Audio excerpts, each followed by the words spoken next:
Hello, good morning mga kagandang buhay. Time check po natin is alas 6 ng umaga. At sinamahan po natin ang ating agriculturist, si Ron's Farm Official, para po dito sa delivery niya ng kanyang mga pugo. Ayan mga kagandang buhay, ang kauna-unahan niya po na supplier ng pugo na ngayon ay asinsado na. Kung dati po mga kagandang buhay ay Rosco ang kanyang service, ngayon po nakita niyo van. Kaya ibig sabihin po, talagang may asenso po dito sa pagpa-farming. Kaya tutok na mga kagandang buhay at ma-inspire dito po sa ating pagpupugo at pag-iitik. Maagang maaga lumalangoy po ang ating maitik, oh. Yan. So welcome sa ating farming life.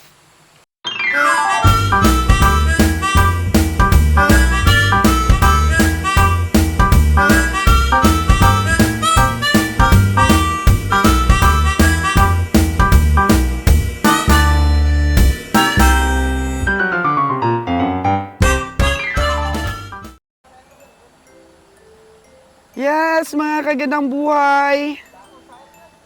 Umorder po kami ng mga pugo.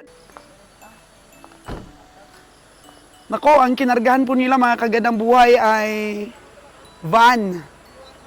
Oo.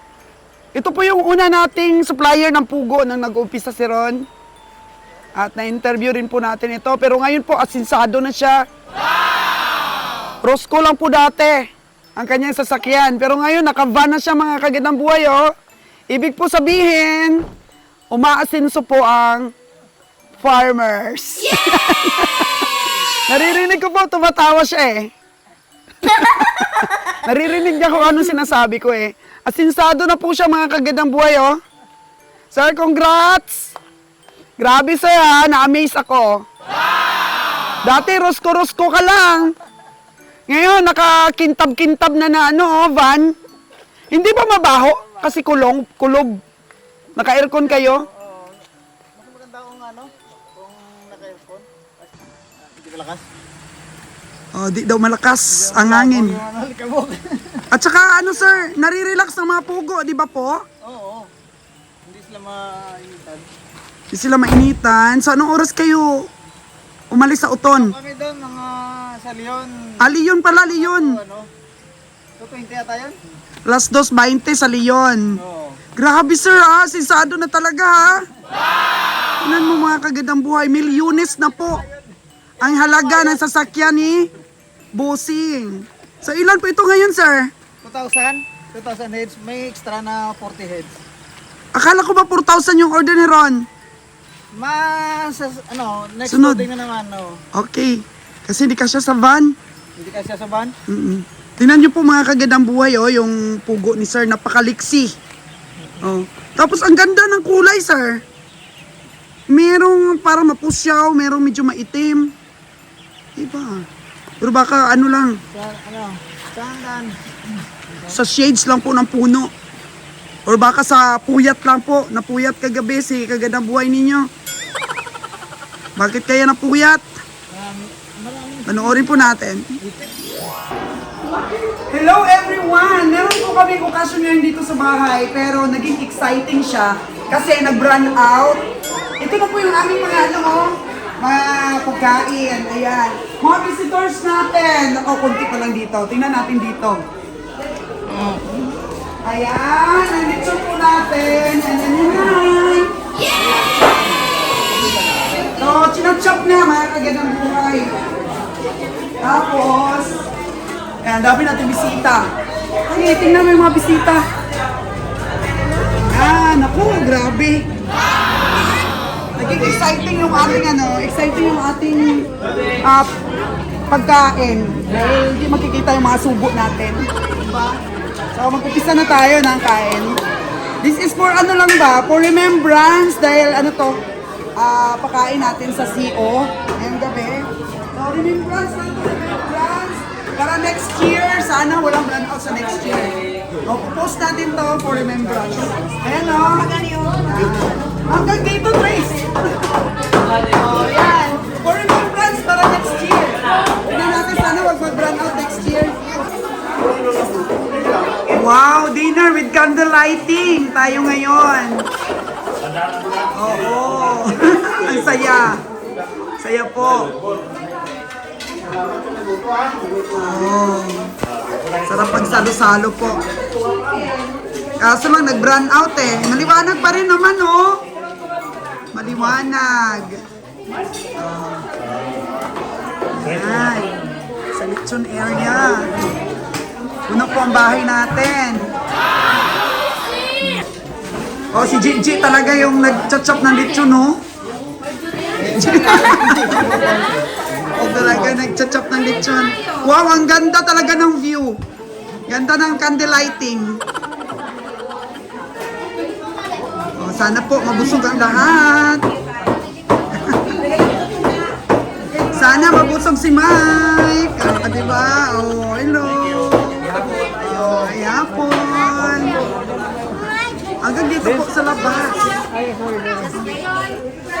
Yan. Ayan po sir, combination po yan. Merong itik Pinas dyan, merong itik Patiros, pero mag-stick kami sa itik Pinas. Yan po ang bagong ventures namin ngayon. Yung pag-iitik. Maganda lang location. Hindi mo ba nasubukan yung itik? Hindi pa? Kung sakaling maisip mo mag-itik, dahil kami, balak namin na mag-breed, doon na itlog sa Luzon ang aming iba-breed. Para hindi ba inbreeding, Oo. F1 ang ating i-dispose dito. Kami naman magde-deliver sa'yo. Wala pa akong location eh. Wala pa? Oo, hindi kaya dito, maganda. Kasi meron pa kaming itikan doon sa sa kabila. Walang walang mga ganyan, nalango yan. Kasi improvise lang gawin mo. Gawa ka lang ng swimming pool. Hindi naman kailangan maghanap ka ng ganyan na location. Ayos. Mm-hmm. Tunan mo na yung technology. Oo. Oo. Sa ano nga? Man bukas na to? Oo. Mahirapan siguro kami sa sa pag-incubate. Yun ang dapat namin pag-aralan. O madali lang yun, sir. Madali lang yun. Ikaw lang ba ang gumawa ng incubator mo? Oo, ako lahat. Baka matulungan mo kami niyan. Magpagawa kami sa'yo ng incubator ng bebe. Hindi ako gumagawa eh. Ano lang, pwede ako mag-suggest lang. Wow! Sige, mamaya. Suggest lang na, sir. O, ayun po. Nasa 2,000 lang po pala ito dahil ito lang yung kayang i-load. Oo. Tingnan natin ang mga maliliksing sisiyo ni sir. This time po mga kagandang buhay, hinihikayat po natin si sir na mag-itik na rin. Sir, tingnan mo yung aking vlogs, yung ginawa ni Ronron na na artificial na languyan ng mga itik. Makakatulong ako sa iyo sa pagbigay ng mga F1. Kasi tutukan namin yung pag-iitik. Pwede ka dun, sir. Mas maganda ang market ng itlog. Saka sa Iloilo, walang mapagkunan din ng ganyang lahi. Kasi kung makikita mo sa vlog ko, may binilan kami doon sa Iloilo. Pero syempre, gusto rin niyang magkaroon ng mga F1. Sasabi niya, sasama daw siya sa amin sa Luzon. Maghanap kami doon ng itlog na mabilhan, mga pirtil ba? Mag-isip-isip ka, sir. Kasi ang negosyo natin, dapat marami tayong option. Hindi yung nakatutok lang tayo sa isang field. May alternative. Dapat may isang isa pang klase ng hayop na alagaan. Sir, congrats ha. Grabe, na-amaze ako sa service mo. Diba sir, ito na talaga yung pang-deliver mo, sir? Diba? Kasi relax sa mga pugo, no? Maganda to sa yung malayuan. Oo, kasi hindi nahahanginan yung pugo. Relax sila. Hindi Malamig. stress. Tsaka walang mortality, sir. Wala. Advantage sa amin. Kasi hindi nabalda yung mga ibon mo. Dapat talaga ganon para kuan. Tingnan mo, nagkaroon kami ng supplier na iba, bumalik pa rin kami sa'yo. Ganda naman sisi mo. Ano yung age ng sisi na yun na dineliver mo, sir? 25 days? 25 days. So, alam ko, maganda ang kita sa sa pugo, lalo na ikaw nag-hatch. Pero, syempre, maganda din ang market ng itik, lalo na sa Iloilo.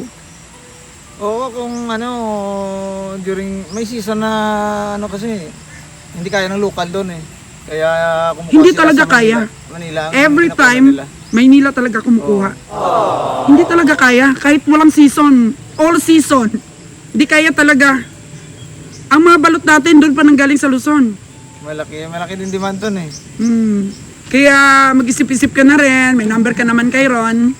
So, mayroon na rin mag-iitik doon na pupunta daw kami ng Maynila, sama daw siya. Hanap kami ng fertile na ig doon. So, Tapos dito na ano, exchanging of ideas na yun, sir. Yung mga kaalaman mo, pwede mo rin ma-share sa amin. Halimbawa sa pag-hatching, ganyan. Sa iba namang paraan, pwede rin naman kaming magbigay sa'yo. Sources, di ba, mga kagandang buhay. Kasi, ang laki ng area natin. Kasi hanggang Negros siguro, walang itik na pareho talagang Luzon, itik Pinas. Oo, subukan sana doon, no? Kasi pag bumili ka ng itlog doon na fertile, if one na yun, maghanap tayo ng pure line. Tingnan mo, ang ganda. Araw-araw yan kumikita si Ron. Ilang ano lang yan. Kasi di ba nung una kitang na-interview, 500 heads lang na pugo yung pinag-aralan ni Ron. Oo. Ngayon, ganyan din ang ginawa niya, pinag-aralan niya muna. Tapos meron na kami doon sa kabila, actually mag-aalaga kami ng 4,000 heads doon. Mga 700 lang yung nakuha namin sa Iloilo dahil nga sa kakulangan talaga. Tapos na-inspire kami na pumunta ng Luzon para maghanap ng itlog. Maganda dito sir, kahit summer, hindi na ubusan to. Tapos ng tubig ba? Ang tubig, Paggawa rin na kami doon mga permanent na building. Sa Uton, ang ganda din doon ha. Nung nag-deliver ako ng baka doon, puro palayan. Makakakita ka ng area kung gustuin mo talaga. Oo. Kasi ang pag-alaga ng itik, parang pag-alaga rin ng pugo eh. Hindi rin sila magkalayo sir sa diskarte, sa pag-alaga. Proper na pagkain pa rin. Tukan mo rin. Tutukan din talaga yung mga karakteristik nila. Ayun, namulot si Ron ng itlog. Minsan naging itlog sa may tubigan eh. Anong oras sila ng itlog? Gabi? Gabi, umaga, ganyan. Yan ang mga ano niya, experiment. Patiros yung una niya. Hindi niya nagustuhan. So, mas nagustuhan niya ng itik Pinas kasi mas madaling lumaki, mas madaling mangitlog, tsaka matagal yung ano niya, yung span ba ng pangingitlog. Kaya itik Pinas na talaga yung aming tututukan, sir. Bossing! Tingnan mo yung service niya, ang ganda na. Ganda na. Ganda yung service ng Pogo. Hindi ba bumabaho sa loob, sir? O talaga linilinis lang ninyo? O baho din? Hindi naman kasi hindi pa siya bumili. Pagka ilang oras pa, saka naman maganda. May sapin naman po eh. Nalilinis. Kung sasakyan mo, intended lang naman sa pag-deliver talaga. Siyempre, hindi na tayo masilan dyan pagdating. Kasi nababawi naman po natin ang sa income. Yung baho na nalalagay natin sa sasakyan natin. Nagiging safe naman yung mga dinideliver ni sir. At saka advantage po yun sa mga farmers ng kagaya ko. Dahil hindi po masyadong malaki yung mortality yung namamatay. Okay, gandang umaga po dito sa farm. Lumaki po ako sa farm, mga kagandang buhay. Ito yung literal na farm talaga. Marami pa po tayong pwedeng ma-improve dito sa farm na to dahil nabili natin yung 1,400 square meters dito po kataas na lupa. Si engineer po natin is dito po magpapatayo ng for fattening na baboy. Kamusta Ron? Oh, nag-harvest na si Ron. Doon ang kanyang mga experimentation. Success yung mga experimentation po ng ating agriculturist. So, pinupunasan mo na agad. Ano ito? Yung itlog ng Tuno? dati mong itik? Oo. Yung pateros ito, Yung doon, ito doon nakuha sa gitna. ito po, nakuha doon sa tubigan. Bilangan natin. Dami ni Ron. Uy! Ito na ba yung bago mong itik Pinas? Nasa ilan ito?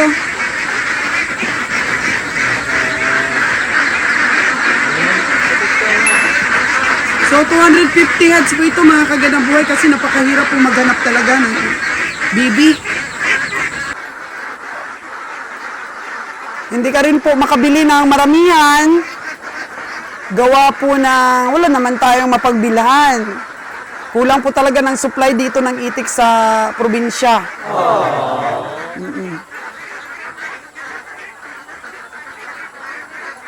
2,000 na pugo. Saan mo nilalagay yung nakal mo ron? Hindi pa? Di mo pa nakal? Ikakal mo pa lang? Ito mga kaganaboy, nung dumating dito, sisiw na sisiw pa lang po talaga. Days old pa lang. Ngayon, ayan na sila, oh, laki na. 250 heads. Ron, bakit walang ano ba? Walang pakainan na kagaya nito? Di mo pa napagawa ng ganito? Ayan po, nag-harvest na si Ron ng kanyang itlog. Nasa ilang tray pa lang yan?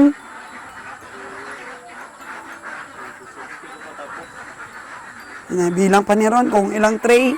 Pakunti-kunti lang po muna kasi yung inaalagaan ni Ron para ma-perfect po talaga ang pag-alaga. So kagaya niyan, ito mga itlog ng pateros, hindi masyadong lumalaki ron ang itlog ron ha. Okay rin. Yan po yung mga pateros ni Ron.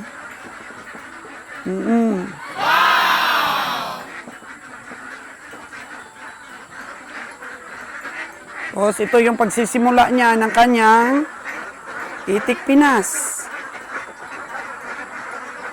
Tingnan natin sa loob, Ron, kung Ganda naman mga itlog.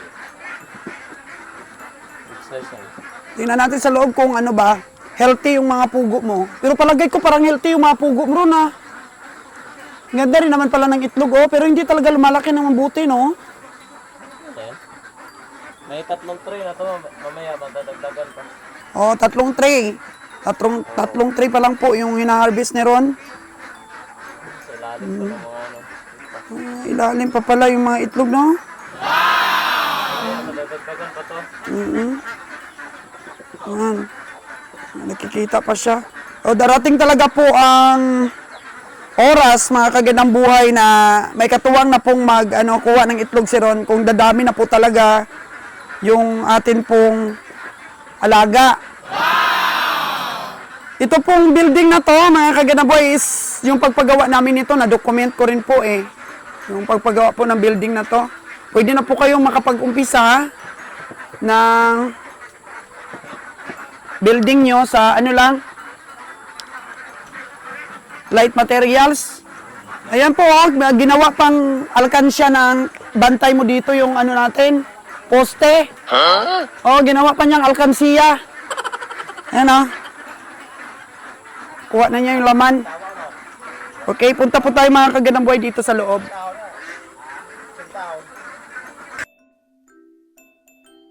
Mga kagandang buhay, light materials rin oh, yung ginawa namin, pero nakailang years na kami dito. Okay pa rin po. Yung building, ito ba yung mga bago ron? Luma yan. Luma. So, tingnan natin yung mga bago. Di pa po nakalinis yung ating caretaker. Lang yan. Linisan yan. Kahapon, ng gabi. Hapon ng gabi, nilinisan. Daming itit talaga, no? Ang dami talaga umitin ng mga puto. Oh.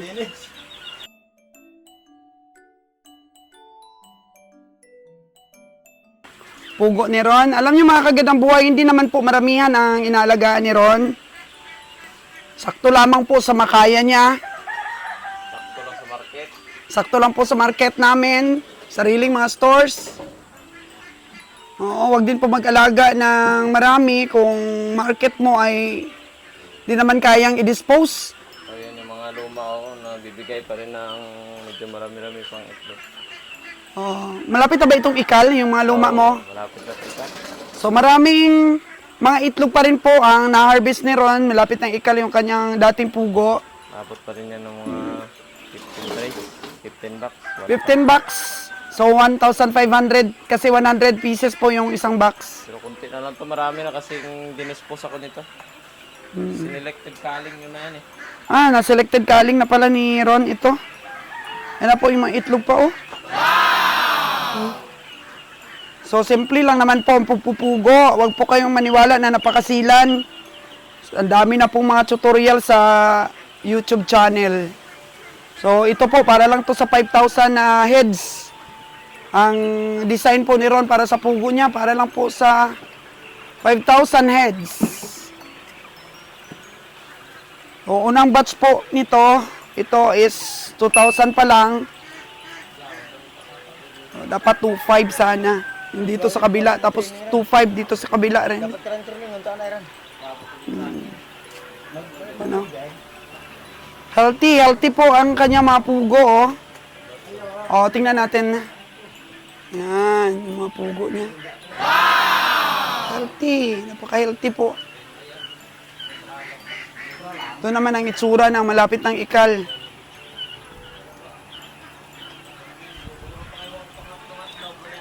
Simple lang po. Maganda po ang kita sa pugo. Hawak mo pa po ang oras mo. Yun, na-experiment po ni Ron gumawa ng pugulat. Pugulat! Manipis market ng pulat. So, manipis daw ang market ng pugulat. Hindi kagaya po ng itlog itik na itlog alat. Kasi kung may pagalat kang binibinta na ito, hindi tao. So, manipis ang market masyado. Hindi niya kaya kung may itlog alat ka na bibe, yun ang bibili ng tao. Hindi yung, ano ba, itlog alat na pugo. Pero yun po yung alternatives rin. Kung dumami po yung production, tapos sumina po yung bitaan sa itlog, pwede mo pong ma-process to pugulat. Hindi lang masyado pong mabili dito sa probinsya. Siguro sa Maynila o Luzon. Maganda ang market ng pugulat kasi ginagamit yan sa mga restaurant. Pero naman kasi hindi din masyadong nagko-concentrate sa ano ba, market ng pugo. So naka-ano lang rin siya, depende na lang rin siya sa mga store namin. Pero siguro kung i-ano niya, i-market niya talaga sa mga hotels, mas makaalaga siya kahit mga 10,000 heads. Pero marami rin po kasing ganap si Ron. Oo, nahati-hati lang niya yung oras niya. Bago na naman tayong alaga. Tuloy-tuloy, di pa rin mabagsak. Ay, nako, tuloy-tuloy lang ang pagpupugo at pag-iitik. Pero dito po talagang in-encourage ko si Ron, palaguin niya ang itik. Dahil dito po ang pugo, medyo marami na pong nagbi-breed. Ang market po hindi ganun kalakas, pero sa itlog alat, malakas, may pugo pa. Mas malakas pa po ang market ng balot kaysa sa itlog alat. Oo, malakas. Mas malakas ang balot. Ang production kasi puro Luzon pa ron eh. Kaso di tayo pwede yung balot. May mga itlog baby ka pa pala dito. Yan, yung kanina. Ngayo. Kuha ko na kahapon. Yan. Makikita mo talaga mga kagandang buhay na hindi po stress ang pugo sa pag-deliver nila. Gawa ng naka-aircon, hindi nahahanginan. Parang nasa kulungan lang sila. O maganda po naisip ng ating supplier na mag-invest siya sa sasakyan para po maalagaan ng gusto ang mga ibon nila bago po dumating sa sa farmer. Kasi dapat sustainable din po ang production mo at inaalagaan yung mga suki mo, babalik at babalik. Maganda po yung pag-alaga at paghatid sa mga farmers. Ang delivery. Hindi balda. hindi nababalda ang mga ibon at hindi po nagre-recover. Kasi pag stress po sila, matagal po ang recovery ng katawan. Pero ito, oh, parang ano lang ron, may naka, ano yata, oh, may naka-alpas na isa. Oh, no! Ayun, oh, pagala-gala. Meron hindi na lalim. So, ilang days daw ito? 25 days RTL kasi. 25 days talaga yan. RTL, 25 days. So, mga ilang linggo pang dapat pag-alaga mo sa kanila bago magbigay ng itlog? Pag maganda yung pag-alaga mo, mga 1 week, bubutas na to sila. Sabi, no? Magbibigay na to sila ng itlog sa'yo. Wow! Pero pa konti-konti, mga 2, 3, ganyan. Then, hanggang mag 45 days, dapat ma-reach mo na yung mga 70%, ganyan.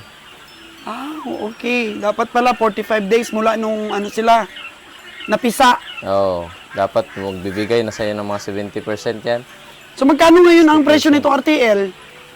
Mahal na dito, 45 na. Dati, tanda ko nung una, 30 plus. 37. Ngayon, 45 na. Oo, 37. Tapos pangalawa namin kuha, nag-40. Tapos nag-43. Ngayon, 45 na. 44. Tapos ngayon 45. Taga Leon, Iloilo, ang atin pong suki. So, yung isa na yun, taga ano yun, Oton eh. Taga Oton yun, napanood din yun ni Sir. Wala siyang available siguro ngayon. Hindi. Okay rin sa kanya na yun. Pero dito kami mas, mas Mas at hiyang. home. Mas hiyang. Masiyang. Pang ano na to namin kuha kay Sir Kainglet, pang Kinglet pala ang pangalan nun? apelido. Ah, Kainglet. Kinglet. Kainglet. Kainglet. Pang-anim na siguro ito. Pang-anim, pang-pito na siguro. Hindi ko na natandaan. Tapos may sa December pa na 2,000 ulit. Oo, tamang-tama. Makalmo na talaga ito, no? Oo. Hindi naman kasi pwedeng sabay kasi pag sabay rin ikal. Kawawa yung mga suki. Dami talagang ayaw ipakal to. Sabi ko ipakal ko na kasi medyo maraming maraming maapektuhan. Ayaw ipakal ng iyong mga sinusuplayan, Ayaw. mga suki. So kaya, ayan, meron na ka namang bago ikal itong isa. Oo. Mga bay to? Ano na ba ngayon? October? November? Mga katapusan ng November. Mga So may isang buwan pa sila magbibigay ng itlog. Ilang percent na lang ba yung binibigay nilang itlog ngayon? nang ito? Oo, Mga marami-rami pa naman. Mga nasa 70 pa ganyan. 70 pa. Ano na lang to 2,000 plus na lang to So ano nang gulang ng itnang? Ano mo na yan? Ang pugo. Oo, Nasa 10 months. 10 months. December to December 20. Kasi kung maganda daw po ang pag-alaga mo ng pugo, mula nang pinanganak sila, umaabot sila ng 1 year. 1 year old hanggang ikaling. Nagbibigay pa rin sila sa itlog. Kung maganda yung elevation, maganda yung maganda ba yung pag-alaga mo? Ano nga tawag niyan? Yung Waste management. mga hangin? Ventilation. Ventilation, yun. Kung maganda ang ventilation mo sa kanila, nung na-interview ko si Sir, nung una niyang bigay sa'yo, abot daw sila ng 1 year old. 10 months to 1 year old. Oh, ito pag ibilangin mo pa hanggang RTL sila, magpa 11 months na to. 11 months na sila. Mm. So, tamang-tama, 1 year talaga. Kung ikaling mo sila sa by November. November. 1 year talaga. Then, kukumpuni itong kulungan nila. Para sa December, ready na to karga. Ito ba kinumpuni mo? Oo, kahapon lang natapos. Kinumpuni. Lininis at saka kinumpuni kahapon. Mm. Ito, next month, linisin at ikumpuni. Oo, rami na kasing May Kalawang. mga butas, butas. So Ron, minsan ka lang talaga mag-put up ng capitalization na malaki. Tapos repair na lang. Itong na to, chicken net ko na to. Ilang taon na bang anak ko? Magpapa 3 years na. Magpapa 4 years na ako nagpupugo. 4 years na to. Bawing-bawi na. Pati itong kulungan na to. 4 years na. Pati itong mga PVC na to. Itong pakainan, mga nasa na to. Lagayan 3 years. minsan ka lang rin mag-put up ng capitalization nga. Tama. Swak na swak ito sa mga OFW natin, no? Hmm. Magkano nga yung pwedeng puhunan sa ganitong mga 4,000 halimbawa yung Pero inaalagaan mga mo? 1,000 nets, may mga 100,000 ka, okay na yan. Pero isang beses ka lang mag-put up ng kulungan. Hmm. Dito ka lang naman malalakihan kung magpagawa ka ng kulungan. Basta per 1,000 heads, 100K. Yung Dala 100K. kulungan na yon. Oo, dala kulungan nila. So nag-uumpisa. Hmm.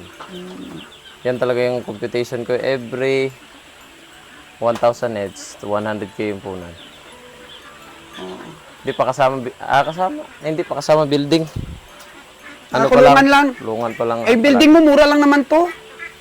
Building na to, ganito lang to, pero abot rin 200K O kasi, ano ito, pagpagawa ng septic tank. What? Dalawang chamber. Bukid to dati. Hmm. Pinatapyas to na bukid. Ano? Kita niyo. Na-document natin sa vlogs yung pag-ano nito eh. Paggawa. Paggawa nito. Pag-develop ng lupa.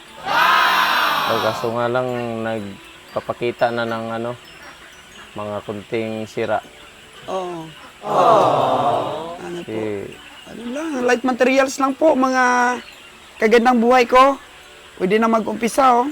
oo. Ganun lang din dito. Wow, may idea yung ano may idea yung ating mga taga-panood. Ang ganda rin ng location, sabi kanina ni... Sino nga yung pangalan ulit? Sir Kainglit. Kainglet. Maganda daw talaga itong location mo. Ano lang, konti-unti. 45 times 2,000, ilan? 90K. 90K yung babayaran mo sa kanya ngayon. Imagine, nag-got siya. Ilang araw lang niyang hinats. Naka 90K na kaagad siya. Wala naman kasi tayong facility para mag. Talaga yayaman talaga yung farmers. Imagine 45 pesos. Yun naman yung ano niya yun naman yung expertise niya Ate naman kasi dito naman sa pag-aalaga naman at pagbibenta. 25 days mula nung nahats niya. Oo. 2,000 eggs. Malaki-laki rin gagastusin niya. Oo. Marami rin kumain to May mga tao pa siyang pasahurin. 45 Tapos, pesos, deliver ano pa na. to, binabantayan pa tong maigi. Tapos, ang ganda na, ginandahan niya pa yung sasakyan niya.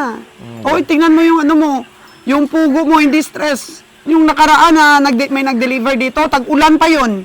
Bagyo. Bagyo yon. Bagyo yun. Oo.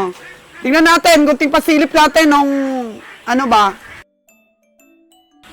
yung pag-deliver na stress yung mga pugo. Di kita magpatakop. Ang lakas po ng ulan. So, medyo nabasa po ang ating mga pugo.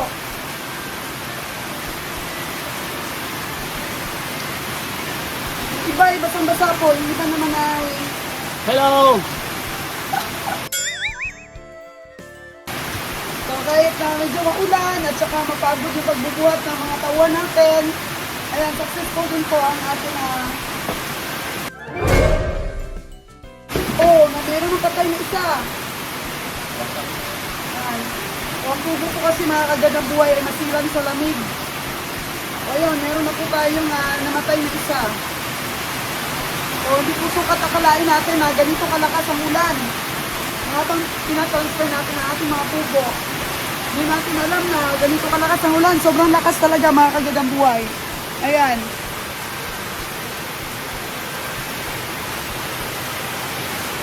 So, mga tauhan natin, yan, sobrang lakas. Ang dami pa doon na dapat takutin.